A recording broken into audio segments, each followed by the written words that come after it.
Laos ও Timur লেস্তোকে উড়িয়ে সিনিয়রদের মতো এশিয়া কাপের মূল পর্বে খেলার আশা জাগিয়ে রেখেছেন বাংলাদেশ অনূর্ধ্ব নারী ফুটবল দল।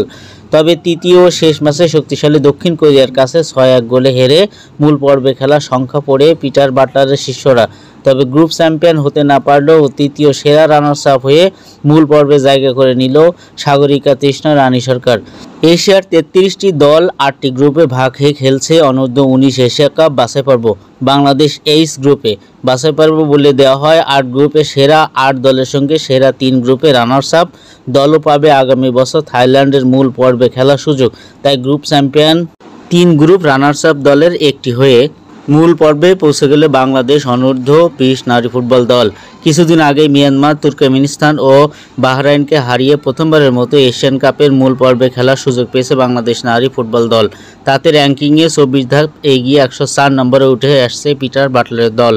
এবার সিনিয়রদের দেখানো পথে প্রথমবারের মতো অনূর্ধ্ব-২০ এশিয়ান কাপের বাছাই পর্বেও জায়গা করে নিল বাংলাদেশ। আজ দক্ষিণ কোরিয়ার কাছে ৬-১ গোলে হারলেও প্রথম গোলটি দিয়েছিলেন বাংলাদেশি। দলকে এগিয়ে নিয়েছিলেন তৃষ্ণা রানী সরকার।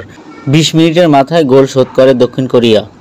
গোল দেন লি হাওয়েন। প্রথমার্ধে আর গোল হয়নি, তবে দ্বিতীয়ার্ধে আরও ৫ গোল দেয় কোরিয়ানরা। হ্যাট্রিক করেন লি হাওয়েন, জোড়া গোল দেন অধিনায়ক সো হাউং।